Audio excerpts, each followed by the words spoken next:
Kemudian kolo cokro yang sudah ada di kursi dan di pintu gerbang diharapkan mampu membinasakan atau paling tidak mengurangi kekuatan kanuragan yang dimiliki oleh rombongan Adipati Hadiwijaya atau Joko Tingkir. Nah, akhirnya sampai sekarang tempat atau pintu gerbang yang tidak dilewati oleh pasukan dari Pajang tersebut sampai sekarang pun mitosnya apabila ada pejabat yang kurang baik, tidak adil, tidak arif, maka apabila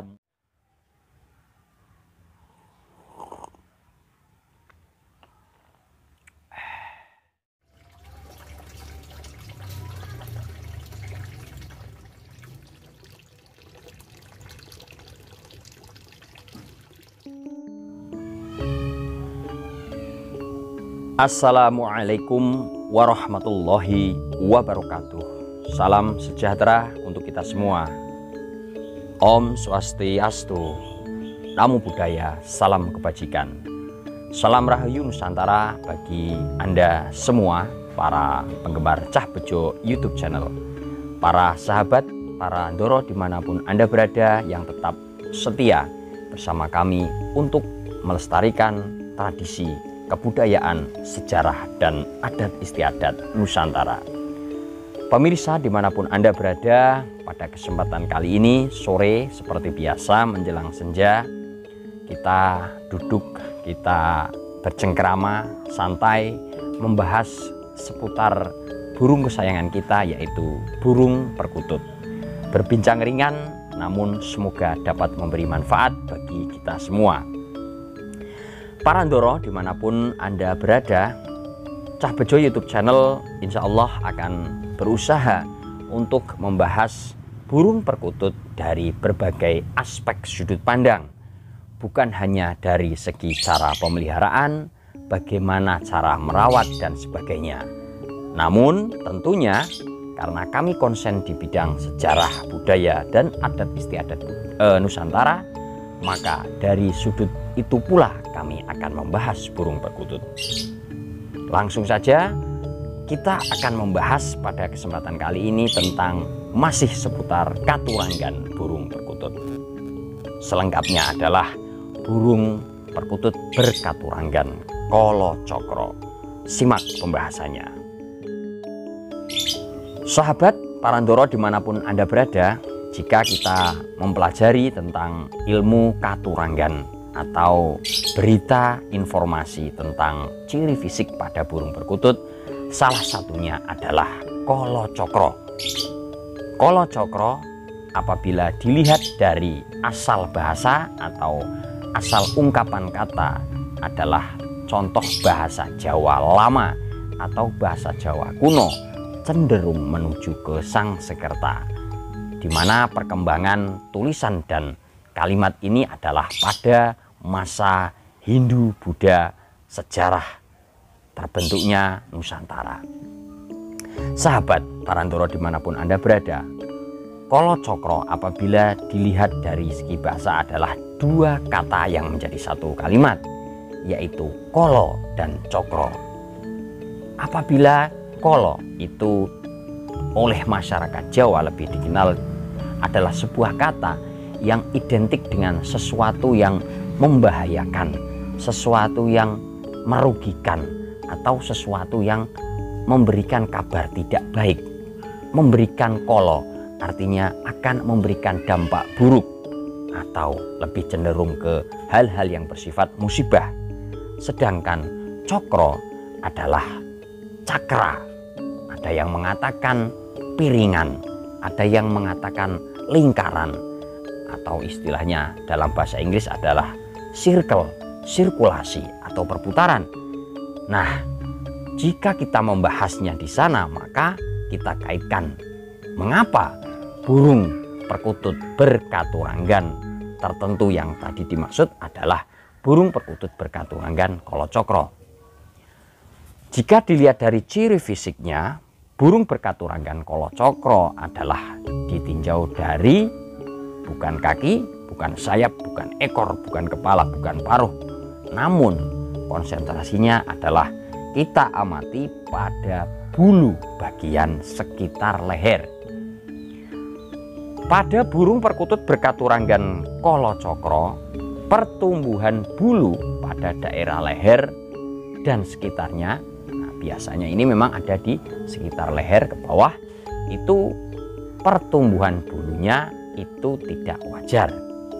Artinya pada bulu bagian leher tumbuhnya itu terbalik, sebagian, tidak keseluruhan. Beberapa bagian bulunya tumbuh ke bawah, nah sedangkan bagian bulu yang lain tumbuh ke atas, sehingga apabila diamati, nah, pada burung-burung berkaturanggan kolocokro tersebut membentuk seperti adanya lingkaran yang terbentuk dari bulu yang tumbuhnya terbalik.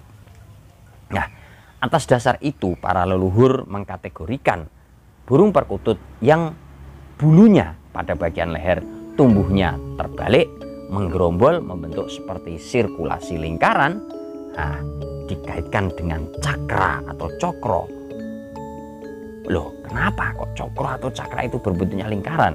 Nah, hal ini juga identik dengan yang dinamakan senjata cakra, di mana senjata cakra ini dalam perang, dalam pewayangan itu digunakan oleh tokoh yaitu Sri Krishna yang berbentuk senjatanya berupa lingkaran cakra sudarsana atau cokro sudarsono.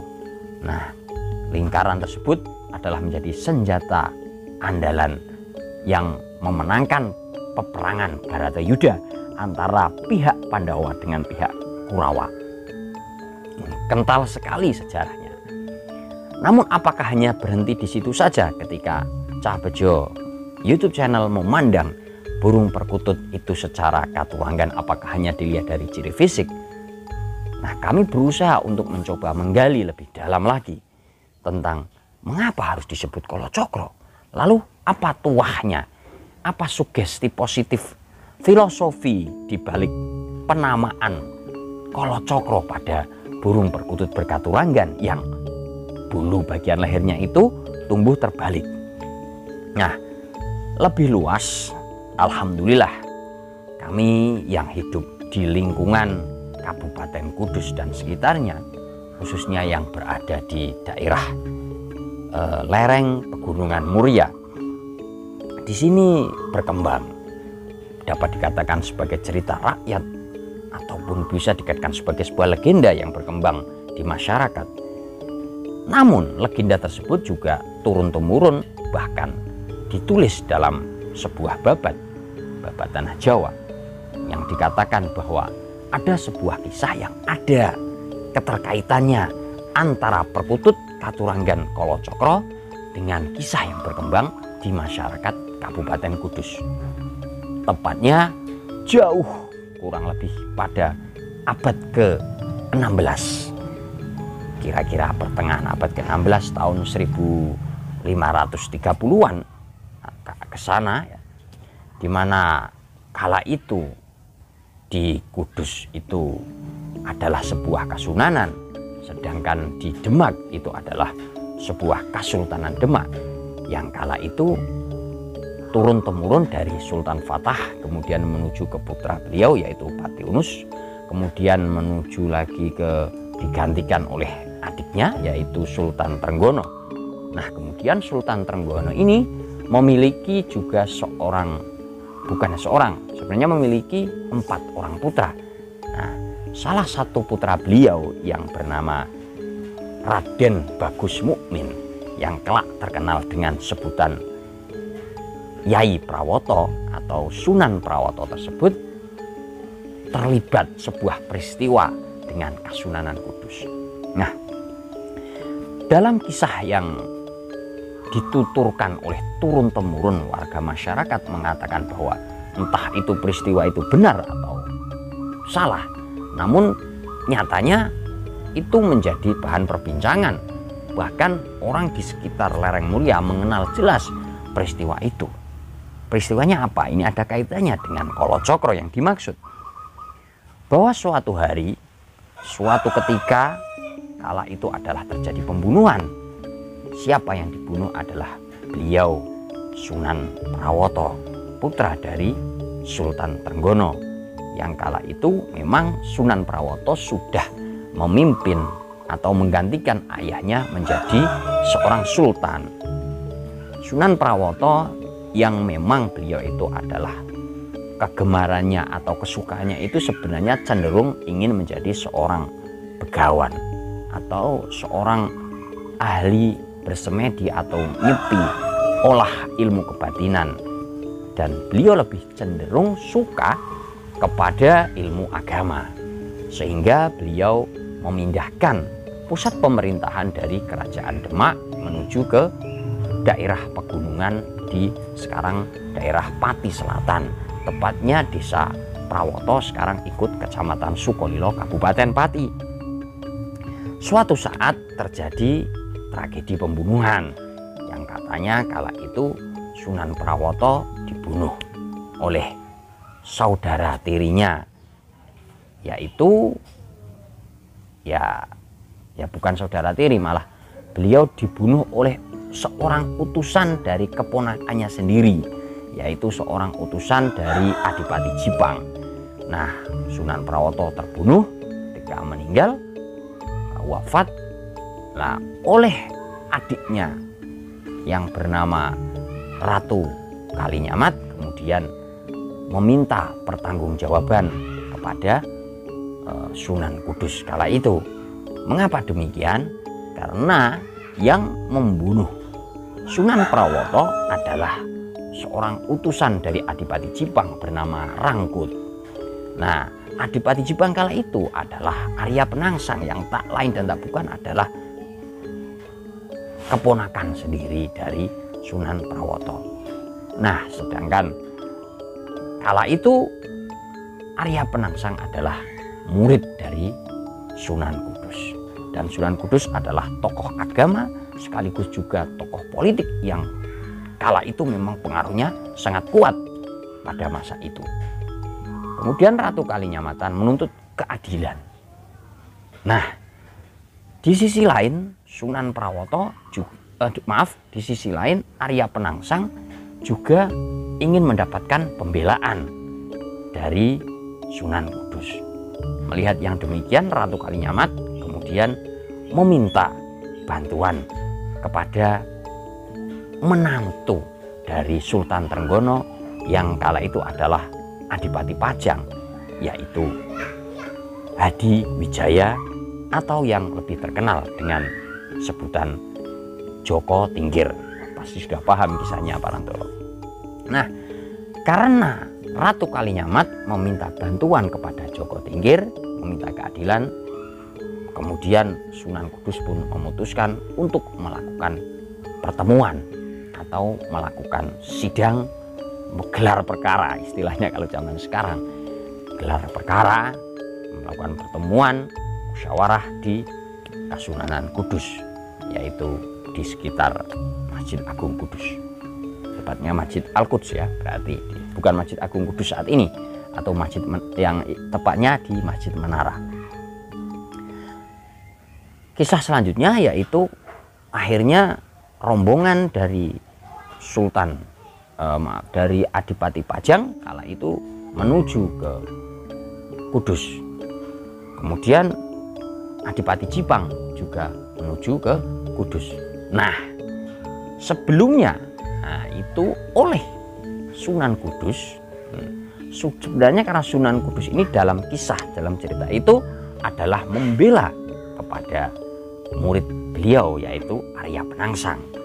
Nah, akhirnya dibuatkanlah jebakan untuk rombongan tamu dari Kadipaten Pajang, yaitu sebuah tempat duduk dan pintu gerbang yang sudah diberi jebakan, yaitu simbol atau Raja Kolo Cokro. Nah, dari sini akhirnya Kolo Cokro itu berkembang, akhirnya disangkut pautkan dengan bentuk lingkaran penamaan pada Kolo Cokro Katuanggan Burung Perkutut. Kisah berlanjut, sahabat Parandoro.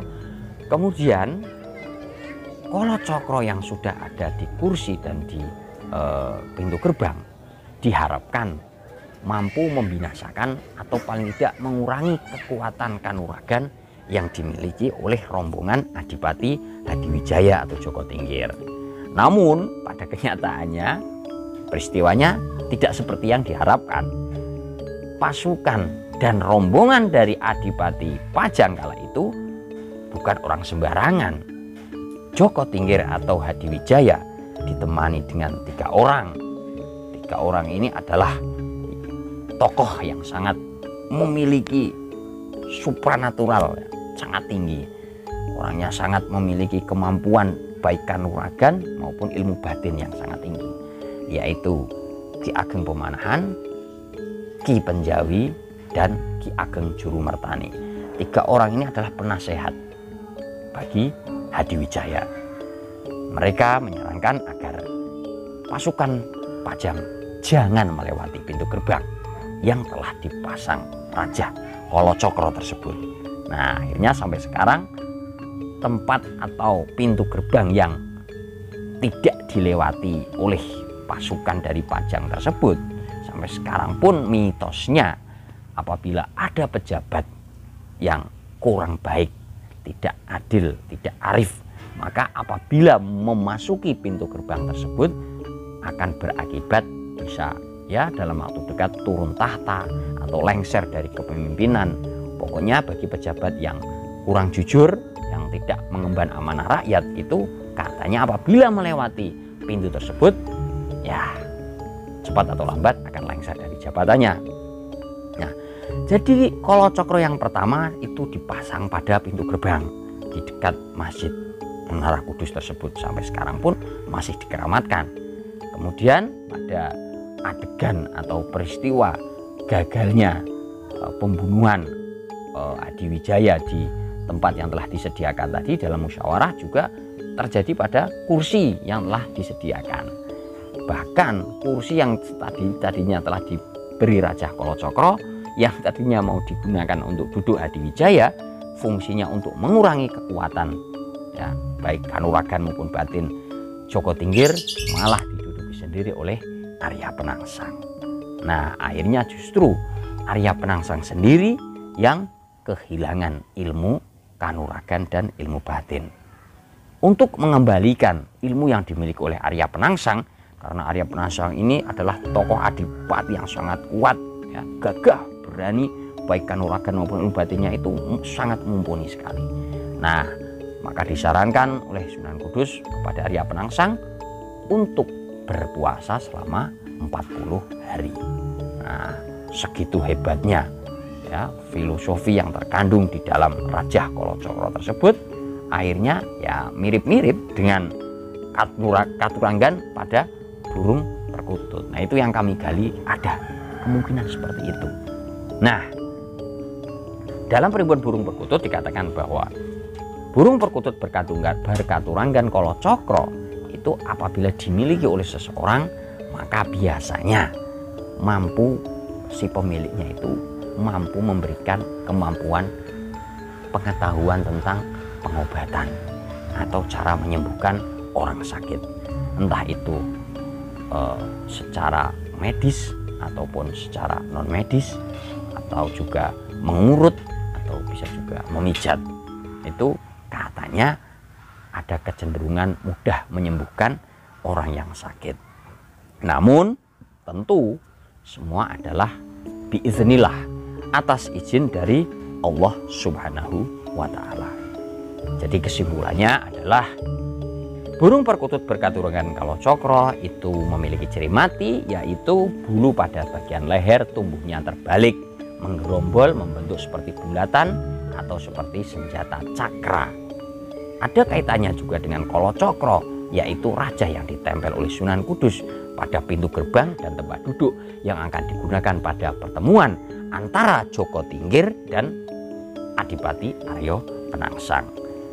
Kemudian manfaat tuah serta mitologinya atau filosofi dan sugestinya apabila dimiliki oleh seorang akan mampu memberikan kemampuan pengobatan. Nah, sahabat Parandoro, demikian ulasan dan informasi dari kami, diskusi dari kami. Apabila ada yang kurang tepat, ada yang kurang pas, kami mohon maaf. Diskusi kita buka selebar-lebarnya, baik pada kolom deskripsi, pada kolom komentar, dan tentunya kami mohon maaf sebesar-besarnya. Kami aturkan banyak terima kasih. Cah Bejo pamit undur diri menjelang maghrib, menjelang senja. Semoga bermanfaat. Assalamualaikum warahmatullahi wabarakatuh. Santi, santi, santi. Salam Rahayu Sagung Dumadi.